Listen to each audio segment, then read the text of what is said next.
be something more than this. There's gotta be something more than this. All right, great shower. Damn it! Forgot to put the towel near me. See, 30 feet away, wet marble floor. Glad I took one of those American Ninja courses. Do you live, eat, and sleep the hotel industry? Looking to brush up on your game? You've come to the right place. Welcome to No Vacancy, the hospitality industry's #1 podcast, with your host, Glenn Hausman.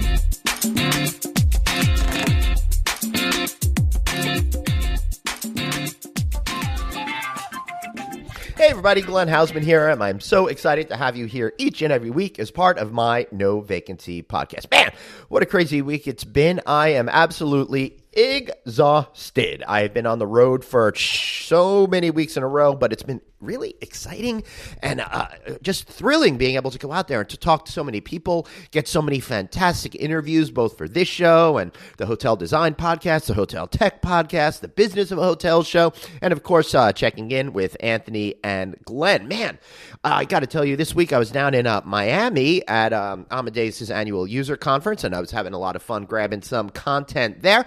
We're going to be doing, we're going to be shooting over to an interview in just 1 minute with Alberto Santana, and we had a great discussion all about rethinking how we classify revenue. To look at it as revenue per online review and some other factoids in there as well, as opposed to just some of the traditional metrics that we have become accustomed to. Why? Because I think it's really important that all of us start to think about revenue differently, right?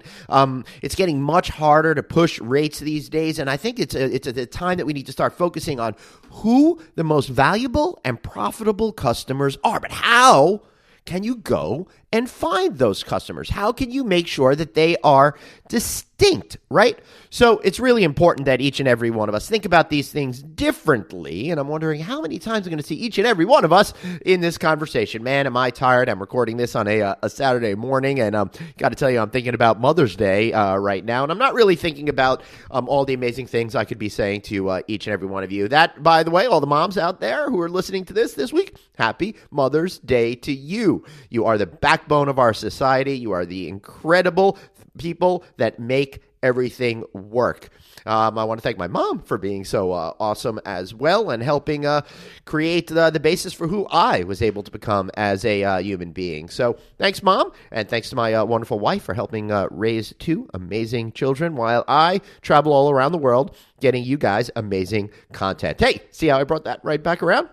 Meanwhile, I also want to thank Almo for being an incredible supporter of our show. So reshape your expectations of what an FF&E distribution partner for hospitality should be. And go ahead and make Almo Hospitality your go-to partner to simplify FF&E deployments for the guest room and beyond with industry-leading brands, the latest hospitality trends, and distinctive new-to-market brands coupled with their specialized business development and hospitality-dedicated sales teams. Almo Hospitality is a division of Almo Corporation, the nation's largest independent distributor of professional audio, visual, consumer electronics, major appliances, outdoor furniture, housewares, and more. So thanks to Almo for being so awesome. And if you haven't already subscribed to our show or any of the other shows on our network, you can find them on iTunes. You can find them on Google Play. You can find them on our home site at novacancynews.com. All of that great stuff. Or if you haven't gotten our newsletter, just text the word hotel to 66866. That's right. The address is 66866, and just type in the word hotel. It'll prompt you for an email address, and you are good to go. Okay, so I'm going to take us to an interview now with Alberto Santana, who's the VP of Sales with Amadeus, to talk all about this REVPOR concept and some other stuff too. I think you guys will find it interesting, and I'd like to hear back from you about the new ways that you're thinking about the value of customers coming into your hotel.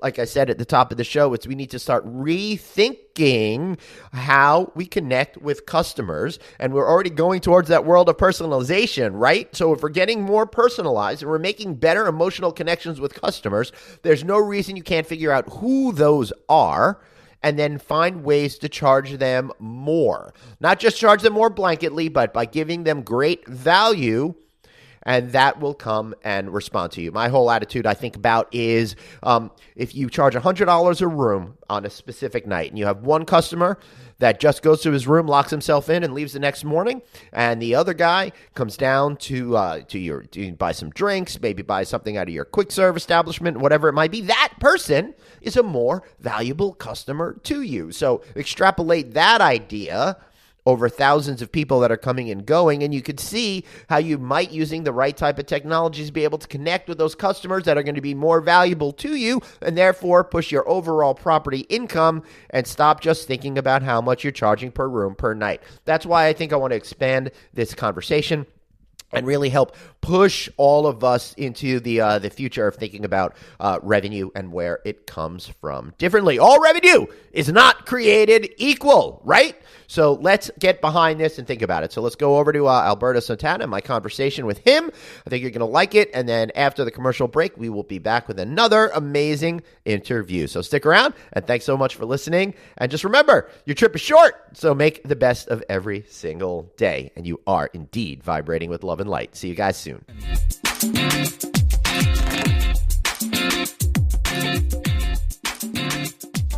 Hey everybody, welcome back to the No Vacancy Podcast with me, your host, Glenn Hausman. I'm super excited to have you today because on this special episode, we're going to really be talking a little bit about the importance of revenue optimization. I know this is something everybody's always constantly thinking about, but is it actually something that you're doing?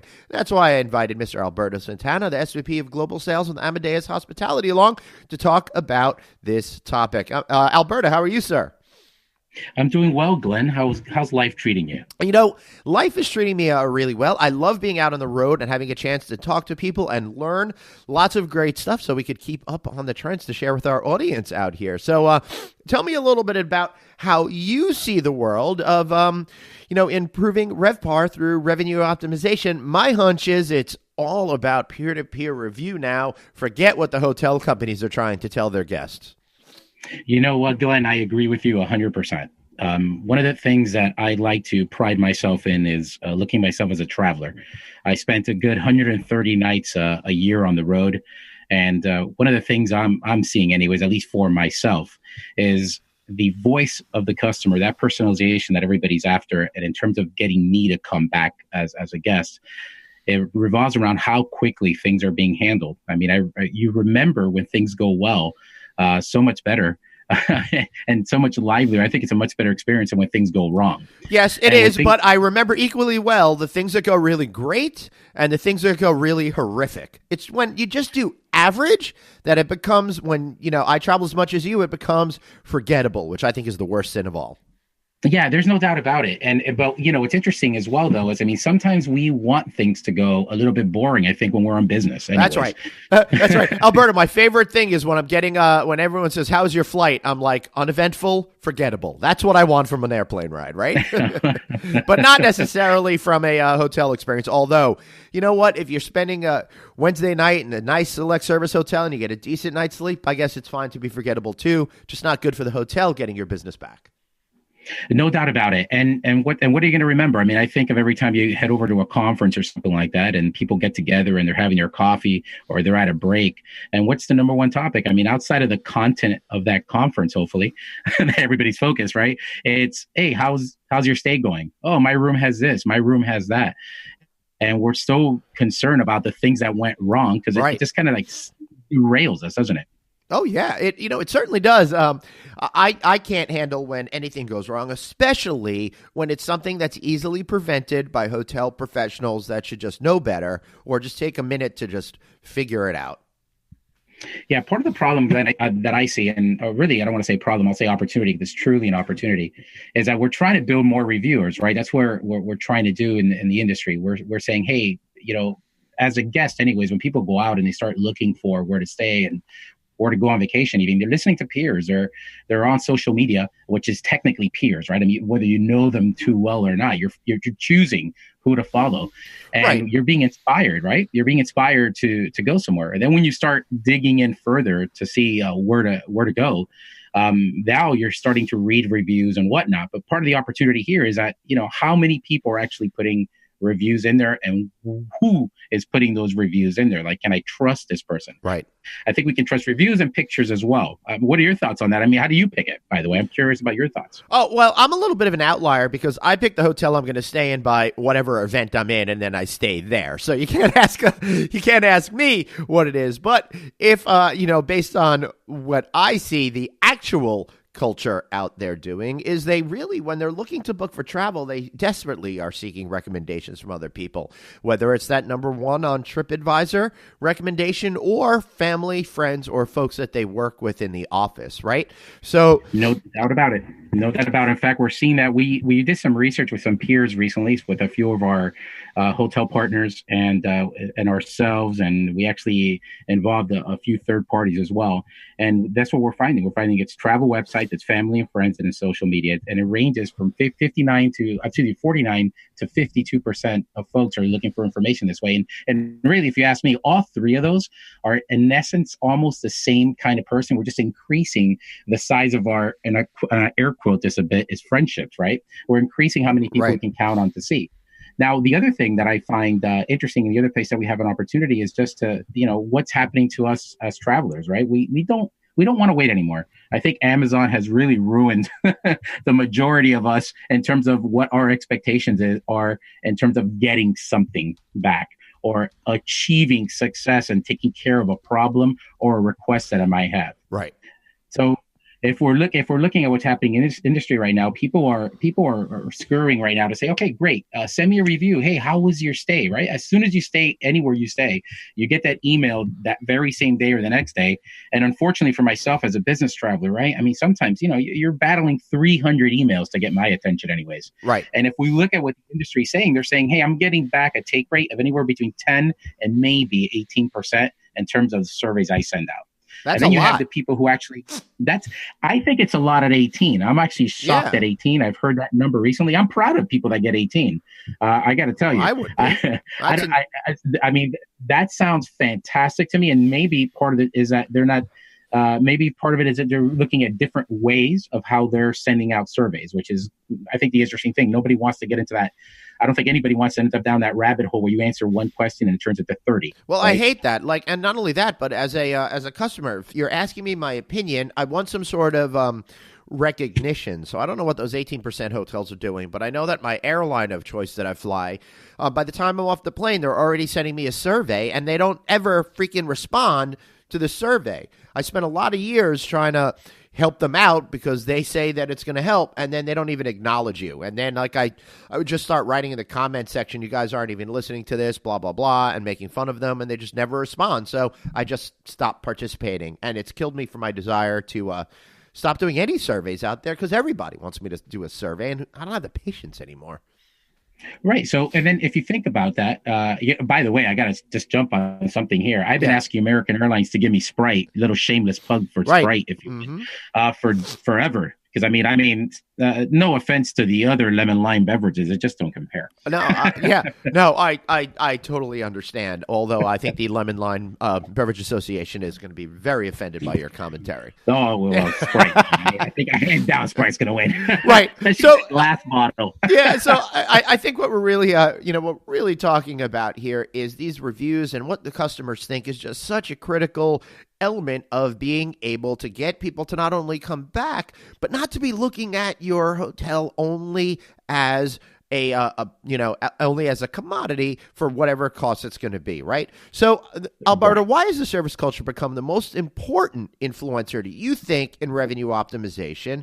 And was it really due for the hotel that does have a great connection with its guests through service culture?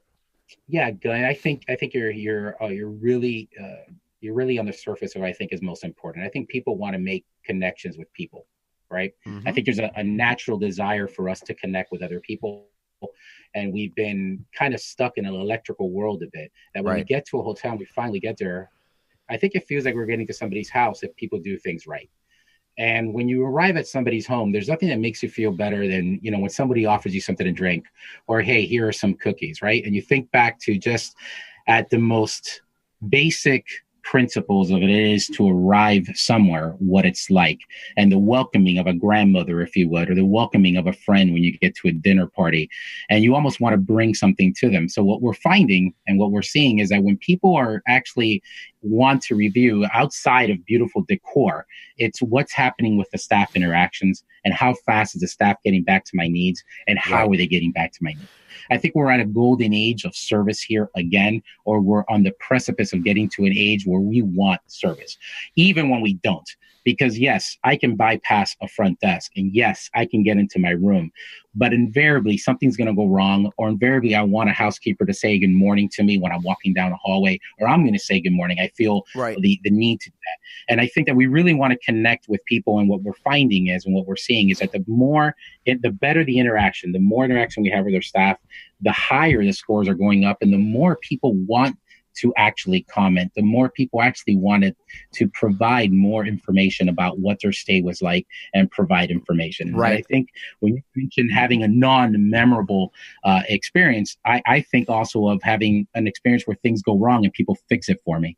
Or I think as well as when I have an experience where I just mentioned something. I remember being in Brazil once at a hotel saying, "Oh, I can't wait to have some brigadeiro," which is this wonderful little chocolate pastry they have in Brazil, and the Brazilians make a wonderful little thing there. Anyways, I get back to my room that night after a long night, and they had some brigadeiro for me in my room. Wow! And it wasn't even expected at this type of, it wasn't a 5-star resort, it wasn't a 4-star resort, maybe. It was just a standard hotel. It made me feel wonderful. Right, totally. I get it. And that reminds me of my love for the beef jerky at the Georgian Terrace in Atlanta, across from the Fox Theater. I stay there every year during the Hunter Hotels Investment Conference, and they just know to give me the beef jerky right now, and it really makes me happy. I don't have to ask for it, and it really connects with me on that emotional level and breaks through the din of all the other hospitality competitors out there to make me remember them and tell the story right now. For example, now Georgian Terrace has gotten that plug out there because they've done something that's connected with me emotionally. And I'll also add, Alberto, you're absolutely 100% right about the need for human interactions. I think that's where we are right now with hospitality. As great as design is, nobody ever goes home and says, "Hey guys, you got to stay at this hotel because of that amazing lamp that they had in the room." I had that great connection with Mark. I had that great connection with Maria, whatever it might be. And that's where the true guest experience comes through having great people that create great experiences. Right. And the other thing, Glenn, just to add to this, is that the better the hotels are doing at just looking out for what people are requesting and taking care of that response as quickly as possible is what it's all about. And then they remember that person helped them. Right. So think of being in a room, and let's look at a normal scenario for me. So I have 2 little girls. I have a 4-year-old and a 1-year-old. Oh, so God. Good luck to you, man. Thank you. Yeah, they say you're never prepared enough for that, but I have, they're blessings. So of course, thankfully I have them with me. Right. Right. So that's what I tell when I think my wife is listening too. I get it. Yeah, I know. Well, and I got to save some of that money for weddings at some point. Oh, so anyways, I'm thinking way ahead now. Yeah, but anyways, what's interesting, when I travel on my own, I went to a hotel recently. We had this really cool shower, and I came in and I took a shower, and it was wonderful. Good water pressure, the whole 9 yards. They had good amenities. They even had the newer way of providing dispensers on the walls, and it wasn't obtrusive at all. It seemed like a nice, good thing to do, right? But okay, now I'm going to stay at the hotel a second time, right? And I forget now that I'm actually traveling with my daughters this time. And I don't know if you've ever tried to bathe a toddler in a shower. No, we had toddlers before the shower craze took off. Oh boy, this is not easy. So obviously you kind of need a tub, or rather you need some help. Mm-hmm. And this is where, when you get on the horn and you start saying, "Hey, can you give me some towels?" You know what? Time is of the essence, right? You got to get the kids ready. You got to get them to bed. You're trying to get things as calm as possible in your hotel room so you can get your day going the next day. And when you make that request for towels, or you make that request to get that crib delivered to your room, I mean, boy, that's when people react quickly to you. When just people see you coming with the kids and ask you ahead of time, "Hey, would you like some more towels?" Oh boy, how welcoming is that, just for the team to be aware of what's happening to you as a traveler, right? Yep. Yep. I think there's nothing that compares better to just is when you see staff, when you see team members that are really doing a good job of saying, great, I know this person is traveling with kids. Let me think about what else they might need. And you can learn this. I mean, you can learn this as you see those requests coming in and you start tracking those and you handle them efficiently. And you start monitoring what's going on. You can get a better experience to say, hey, when I see kids, I should think about this. Hey, when I see somebody alone, I should think about that. Right? Because I mean, these experiences are vastly different, right? When you're traveling with your family or without, and it's not all. And sometimes the service level just needs to be a little bit better, or vice versa. I think really what it needs to be is just the awareness of what's going on in your guest life. And when you notice that, like when somebody treats you well and you're traveling with your kids and they're on point for you, there's no greater experience, because it almost feels, it takes a village to raise your children, right? And it almost feels like you have this extended village now going on, and it just feels wonderful. I can't speak enough about that. Yeah, I agree with you. So where do you think all of this is going? Where do you want to see service culture go to in the next 5 years or so? Glenn, I got to tell you, what I would love to see is a place where we even start the ability to recognize the specific people outside of comments, right? I think that outside of comments, outside of, hey, Masti at the Intercon Sao Paulo did a wonderful job, or Katie, and the last time I was at Disney did so well, inside a comment somewhere. I think that we're going to get to a point where I would love to see us get to the point where the companies themselves are recognizing the team members they have, and actually providing them with some kind of, badges, additional pays. I don't know if I can put that out there right now, but just something for them to continue their. I don't know if we want to touch that one. No, I'm actually a big believer in doing things. You could reward your people with a day off. You could reward your people with maybe a gift card to a local merchant or Amazon or whatever it might be. And those are the types of things that motivate them to continue going above and beyond to create great customer experiences. Yeah, I think that when we walk in, when we're young and we see someone walk in from our military, which we must always appreciate and support all their help, and we see someone that's really decorated, just a highly decorated person, I think all of us sit there and go, wow. What did this person? I mean, wow, this is a special person. And I think if we can, maybe not physically, but if we can just emotionally feel it ourselves that we're being decorated, I think we'll just want to do a better job. I think this happens to our staff, and I think it'll happen in the point where people, once we start getting to know more about what the real experience is going on, and we can encourage our team to react better, and just encourage our team how to do, just maybe take it to the next level, if you would. I think it's going to make the guests just feel like, hey, this is the kind of hotel I want to stay in. Though I want to stay at this hotel because I know that staff cares. I want to stay at this hotel because I know that they have the highest level of standards available for people. And again, I don't think I'll say this, and I think this is really important. I don't think that the service level you get has anything to do with the price you're paying. I mean, I think that a good level, I know what to expect when I walk into a fast food place versus a five-star restaurant. Right, and you expect the quality service within the structure of that particular environment.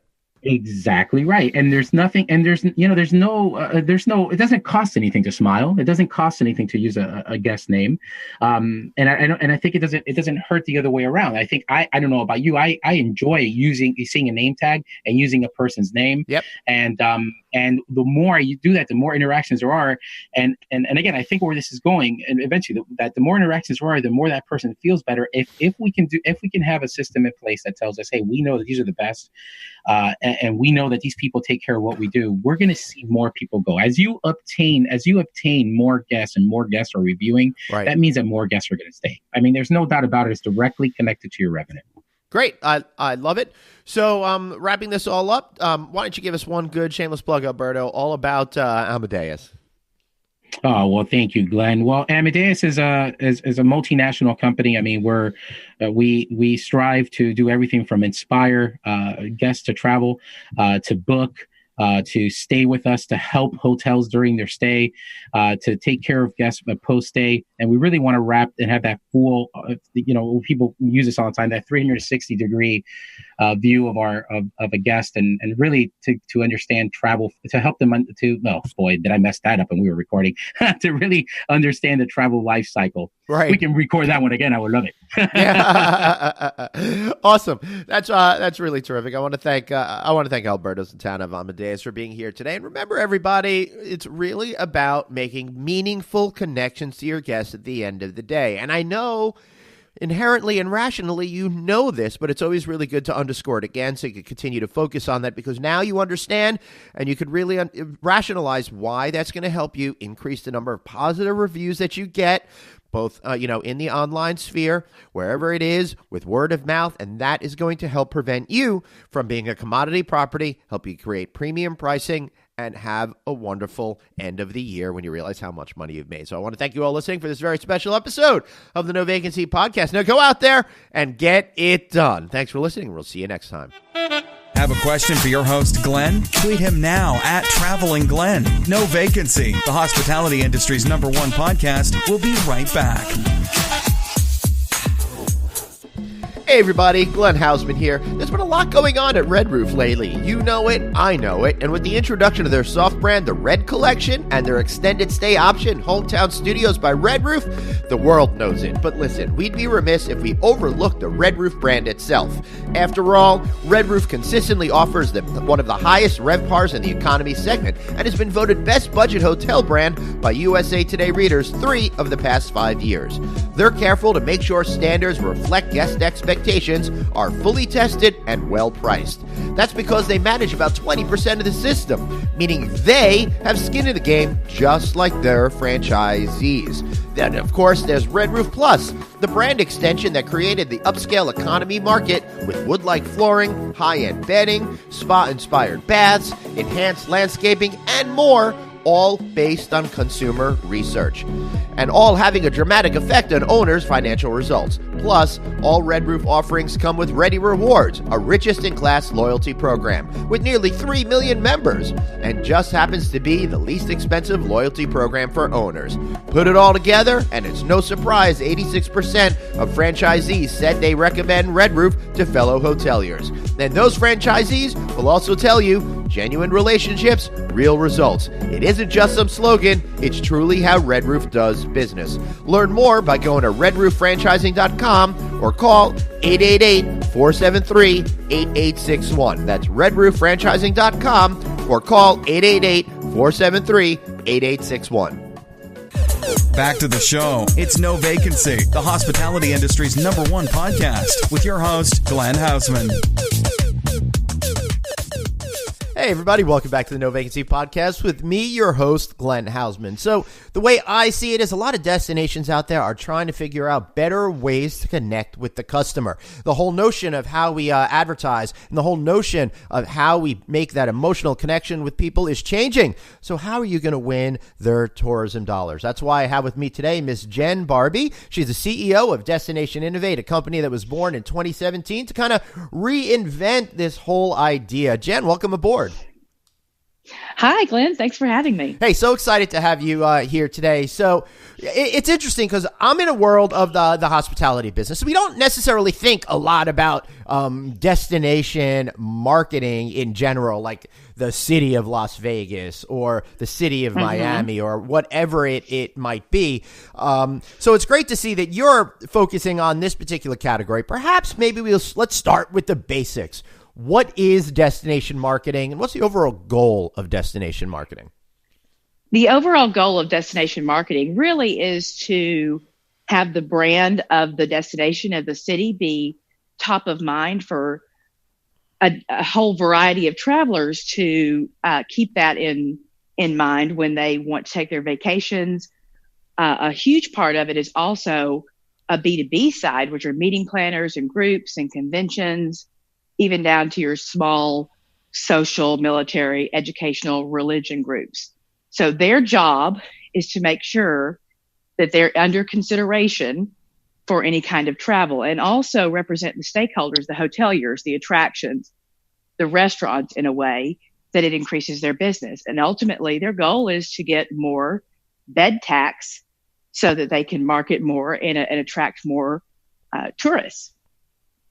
Right. So that all makes a lot of sense. And one of the things that I preach about all the time with the hotels is they should be partnering with the destination marketing associations, because honestly, with very few exceptions out there, most people don't say, I want to go stay at a XYZ select service hotel in this particular city. They say, I want to go to this city, and then they say that they want to stay in the hotel. So destination marketing is absolutely essential these days. So yeah, go on, Jen. So much. Yeah. It's so much is. And with what's going on with hotels, with fractured loyalty and compression of the space and your vacation rentals being such a huge part of that now, it's really, travelers are changing the way they want to travel.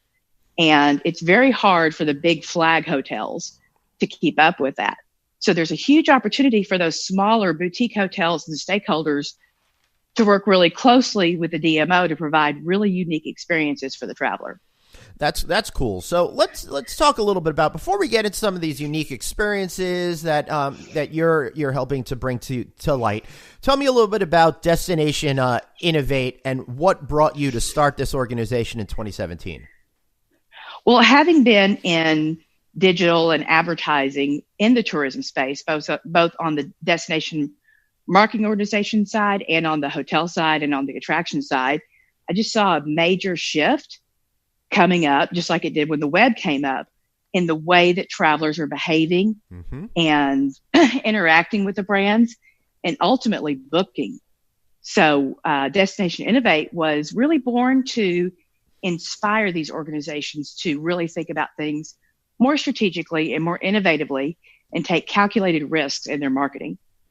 Okay, so I like that calculated risk, because it used to be when we were doing advertising in the pre-internet days that you knew that half your money was probably working. You just didn't really know which half was working. It's hard to say when you have an ad on a traditional television channel, for example, whether or not that's moving the needle. But marketing via the internet has kind of changed all the rules. So how are you seeing the changes today in the way that the potential traveler interacts with brands, whether it be a particular hotel brand or the brand of a destination? And I think Las Vegas or Orlando as two destinations that everybody hears the name and they know exactly what that means. Exactly. And I really love that you mentioned what we think about. We know that half our advertising budget is wasted. We just don't know which half. Yep. And it's kind of a misnomer that all of the data that you get, you can see real-time data, big data, click data, all of that in digital. It's a misnomer that that's giving you a true picture too. So it's still a calculated risk. Okay. You can tell engagement, and unless you're actually selling, like with a hotel, it's a little different because you get that booking. But Right. with the OTAs in the market, and I don't know if you just recently saw that Google has launched its own booking engine, which is a massive threat. Oh yeah, the hotel industry has been girding for this for years, so it's finally here. It's finally here, and that's where there's so much more opportunity, and where travelers are really spending their time is in social media. And the recent stat I saw, this 94% of travelers on social media, Instagram, Facebook, the visual media, choose where to go based on peer envy. So it's really, really important to make those unique experiences on any level of whatever kind of travel company you are. Right. Okay. So this is the time that I've got to roll out my part of my stump speech that I do out there, where you're absolutely right, Jen. It's the whole idea of what I call the notion of bragging rights, right? Giving people an incredible experience that they can have nowhere else, that they're going to come back and say, you're not going to believe what I did. Get those families and friends either excited for what you did, jealous of what you did, whatever your psychological motivation is behind it. That's really super essential today. Yeah, it is. It is all about what I love about the social landscape now. I mean, we've been doing social since it was just called peer-to-peer and we were on forums. But what I love about where it's developed is there's a real currency to your particular brand. It is completely narrative psychology. It is a story of you. That is the playing ground for destinations and hotels and others in the tourism industry these days. Also, because if you think about it, the price of playing in Google And when a user goes to Google, that's an action. When they're in social media, that's intent. Mm-hmm. So based on their action, they have to already be aware, really, to hit the Google. And, in 2004, I could buy a tourism keyword click for 5 cents, which may be $150 today. But social media is still underpriced, undervalued market attention. Your budget goes much further there. Right. Okay. So that's a good moment for me to say, hey, anyone that's using me, this guy for influencer marketing, you guys are getting a deal. So exactly. Yeah. Okay. So Jen, let's talk a little bit about maybe give me a case example of a client that you've worked with either recently or in your career, and I want to talk about the characteristics of that destination and then how you build marketing on top of that. So which one works for you? So I have a couple of favorite ones, and talking about calculated risk. Yeah. I worked with Panama City Beach, and actually this was right when, it's a little bit of a history because it's right when Facebook was open and only open to college students. So there wasn't really, we're still in the MySpace world at this point. We wanted to attack this destination in a way that gave tourism all year round because it's a huge spring break destination. Well, I attacked that destination in 1990, and I went to, I think it was a club called La Villa, and had a bucket of alcohol. I don't recall much after receiving that bucket, but I know I had a great time on spring break. Right. Yeah. And so, of course, they love the spring break visitors because it brings a lot of money into the destination, but the rest of the year was not as strong. Right. So one of the quote unquote calculated risk we took was we built the very first personalized website in tourism. So you would go to the website and take this quiz before quizzes were a thing too. Yeah. Take this quiz and find out what your fun sign was. The entire site would change, colors, content, everything, and become a complete personalization project. And that was really early to put it back into the visitor's hand and not the destination's hand. It made a massive impact. They went from about 2,000 subscribers to over 300,000 in 30 days. Holy cow. Yeah. It was just a risk to take that made a huge difference. And it went cross categories. So now you have, After Dark Sharks and Sandy Bottom Beach, which is your family. And you had all these little signs, so to speak, that became personalized. So that is one that I just absolutely adore, will always adore, because being able to get a city council to do something so out there was quite a challenge and so paid off. Yeah. I still find that today when everybody kind of knows that you need to be bold, you need to be different, you need to find a way to stick out to your potential audience. I still see that hesitancy today. It must have been a big challenge for you to try to get people to think 21st century when they were still stuck in the 20th century. Exactly. That was a lot of fun. We also did a really fun series with Loudoun County. We did the first web reality series for a destination. Ended up winning an Emmy, which was a lot of fun. Why, that's cool. So things like that are really where I am it just gets me going, gets me excited. I love the challenge of trying to, convince city government to do something new like that. Right. And it's calculated because we know the user behavior and patterns. So it's real easy to see in pop culture how to connect what's going on in pop culture with what's going on with your brand.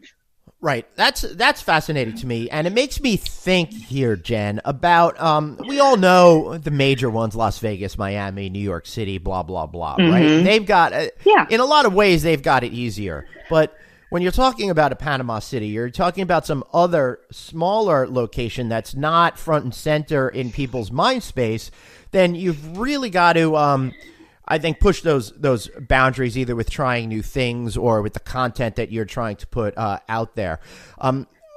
How important is it for these tier 2, tier 3 cities to really start to focus on destination marketing in order to bring more tourism dollars to their home communities? It's vital. It is absolutely vital. And also there's so much more opportunity for them. And if you think about the New York Cities and right. the Vegases, they're fighting for little inches against each other. Right. So that's just a bidding war, really. But when you get down into the second and third tier destinations, there is so much more opportunity for you to tell your story and involve the visitor in your story, to have the visitor become an ambassador and carry that story. Ooh, I like that. So how would you see a visitor becoming the ambassador to carry that story? Is it more through their social media aspect of what they produce while they're there, and then the stories they share when they come home? Absolutely. Social media is your new backyard fence. Right. So you're going to tell, you're going to want to, and again, back to peer envy and social currency, you're already carrying it real time when you're there, when you're planning afterwards. If it's something that is a unique experience, and this goes back to making sure to work with the stakeholders so that really is a unique experience. So, you're not catfishing the visitor, so to speak. Right. Then it's really going to carry on, and they'll talk about it for years if it was good. Right. Yeah. There's nothing I hate more than thinking I'm going to a fun, sexy destination and then showing up and it's just not anything that it promised to be. Right. Right. I just wrote a piece on that about don't catfish your visitors. Right.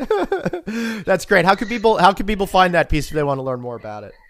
That's on my LinkedIn now, and actually will be on our blog as of this afternoon. We're launching a new site. All right. So just so you know, it's already up there because we're recording this interview in advance. So go check out their blog at Destination Innovate. Okay. So Jen, I've got to ask you. You told me that you've been in this business now for getting on 30 years. That puts you into starting your career in the 1980s. Must have been interesting for you to be coming up on the advertising side of things in that part of history. Right, definitely so. In the late 80s, I'll put it that way. So in the very late 80s, I started as an intern in an ad agency. So it was just really, working on the side work, the whatever work. But I was able to be part of developing some brand and campaign ideas, some really fun ones, actually. So that was cool. And then I went to college, and because I'm a little bit of a geek, the same agency was like, hey, do you think you could build a website? Right. When websites just started. So I've seen it change so much, and digital it's so amazing. And I so love it. The only challenge in digital for someone with my tenure now, right, is people want to hire the young kids because they feel like, oh, well, they're on it all day long. They know what to do. The thing with that, though, is you may know how to do something tactically, but do you know why the user is going to respond? And that's where the experience comes in. Oh, that's interesting. So what do people respond to these days? Themselves. Themselves. Pretty much. And that's why narrative psychology is really in everything I do. Okay. So how does that all work? So you've got to figure out really unique ways to put your potential visitor into your story.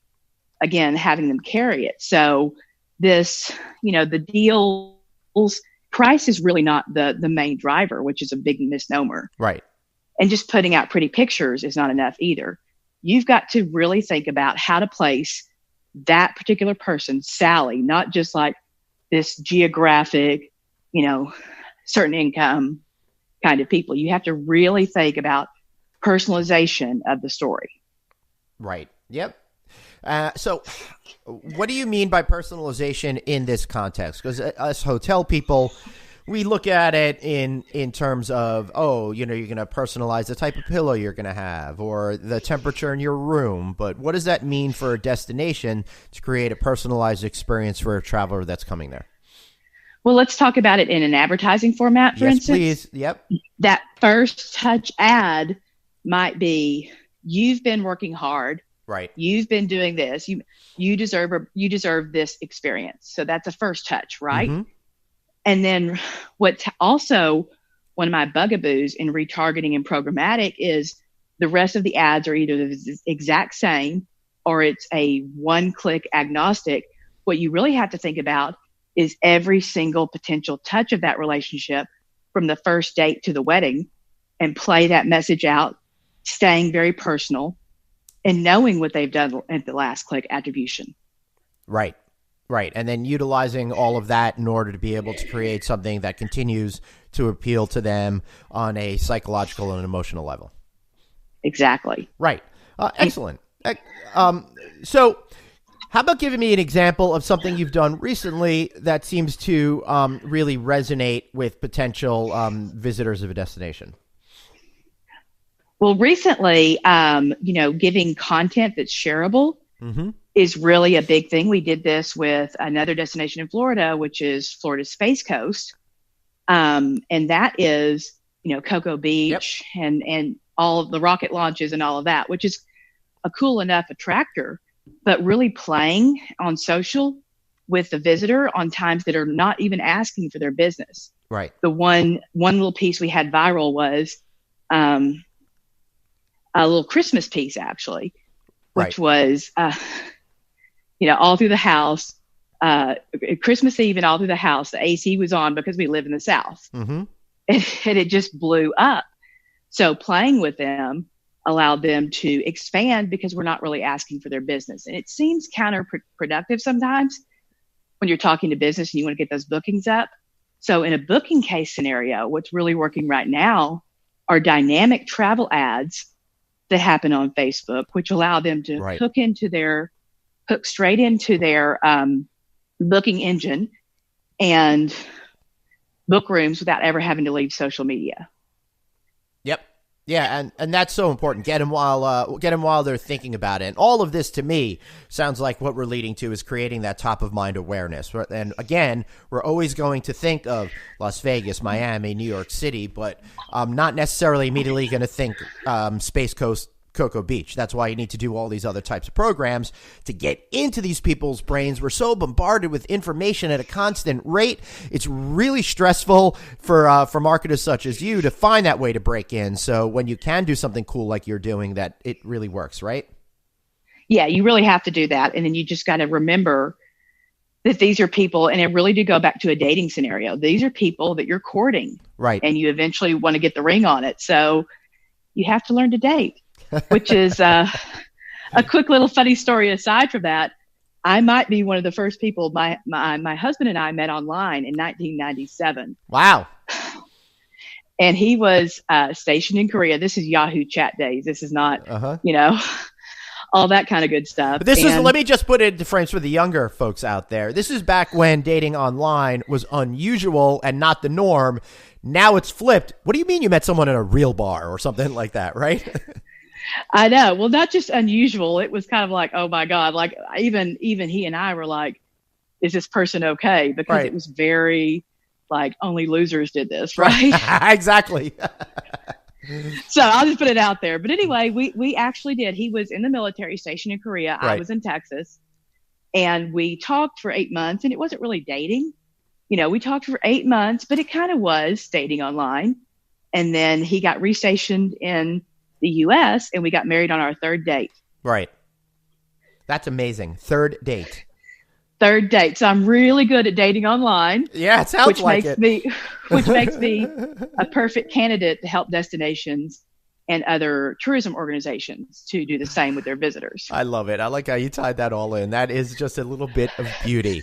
I also I find it interesting that as an entrepreneur, and I always start to feel weird by putting you into a category by saying a female entrepreneur, but I'm doing it specifically because you are very focused on giving back and trying to advocate for current and future female entrepreneurs out there. And you hold these success schools and do private coaching and all of that kind of stuff. So I do want to say to the audience, I always feel weird when we talk about this kind of thing, because we're about the same age, I suspect. And I came up, I think, in that first era of having female bosses and never think anything about it. But apparently my understanding of things is very different than what your understanding of things might have been in that. So perhaps tell me about some of the challenges that you had in your career path, and then what made you want to give back and help the next generation of women be kick-ass professionals? Well, I think that, and I really appreciate you saying, hate to say female entrepreneur. It drives me crazy because we are fundamentally equal in absolutely everything. But by doing all of this female-related stuff, while I understand it's needed, it makes me feel bad that it's needed. And the whole thing just makes me, as a 40-year-old dude, uncomfortable, because I don't see the differences. I totally get it. Yeah. Please go on now that you've heard me on my soapbox. No, absolutely. And so I actually discourage other women to identify that way, unless there's a specific advantage. I mean, there's great advantages for women-owned business and things like that. Like, actually, the business world is catching up very late with where women have put themselves. Right. So for me, my biggest challenges for me was really being in the tech space and being a woman. You're sitting in a room, and that's where you get, a lot of mansplaining going on. A lot of people who don't trust technical information coming from a female. So that was probably weird. my biggest challenge. But I also kind of loved it. I got to be honest. I kind of loved it. Good for you. When, someone would throw something out about code or infrastructure, and I just knew everything a little bit more than they did. And so I got to womansplain. Right. Good. And it just allowed me to I never felt inferior or never felt like I didn't get a chance because of my gender. I actually thought it really played well, as long as you know your stuff. Right. Yeah. Good. I'm glad that you feel that way. So then why look to help female entrepreneurs? What's your goal in that? Why not just all entrepreneurs, for example? Well, I do end up helping both genders. Okay, cool. But I have a lot more females coming to me because they've had maybe a different experience. I understand. And so a lot of it with the female is about accelerating yourself. Right. I think that, girls don't play together nicely in a lot of ways. So I think it's worth, helping them center and rely on themselves and make maneuvers that really do build their business. And I have 4 girls, so wow, there's another reason. God bless you. And I mean that more just having 4 children. I have 2, and that was plenty. All right. So, what advice would you give for younger people that are starting their careers and they want to be successful entrepreneurs? Well, I think the first thing that is a misnomer is, you just blow up overnight. You've got to really plan for the long haul. Let me interrupt there by saying we started off this conversation on the phone by talking about how, I started this podcast years before anybody paid attention. I didn't make any money off of it at first, and it was all about that long-term vision for the future, which is what you're talking about. So please, didn't mean to interrupt you. Continue.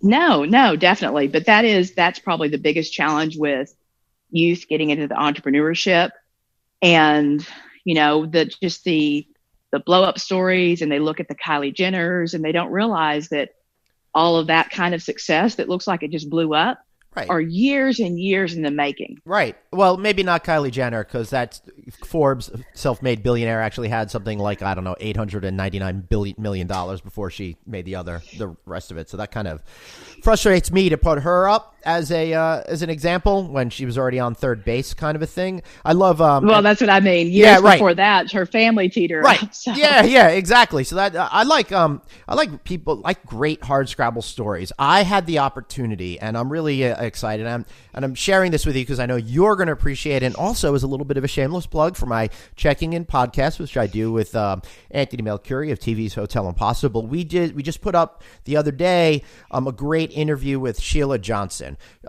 She's the most incredible entrepreneur. I don't know if you know Sheila Johnson at all, but I do. Oh, good. Well, I'll explain for the audience out there. She's an African American woman who's probably around 70 years old right now. She grew up. If you think about what life was like for women and African American women in particular in that era of time when she was a child. You're going to see the incredible story of what she was able to overcome in her childhood to become a professional musician through playing violin, on to helping co-found the BET cable television channel with her then husband Robert Johnson, to owning sports teams, to creating the Salamander Hotels brand, and goes on and on and on. She's also into helping women be empowered and get their issues. I highly recommend everyone listen to that particular show. It was great. But Jen, looking to the future, where's all this digital marketing kind of stuff go? If I was to try to do one or two things looking forward to the next 6 months, what should I really concentrate on? Well, you have to be agnostic. You have to be non-emotional about platforms. So, for instance, Google or a Facebook or an Instagram or a Snapchat, like, I don't care if that attention shifts. That's what you have to look at, is where is the attention shifting? Also, the biggest challenge in digital marketing and looking at it in the future is, as soon as something new does crop up, people try to keep doing that. And if you'll pardon my French, you can't ride two horses with one ass. So you have to really be specific and go deep in the ones that you do, but make sure that you're following wherever that attention is.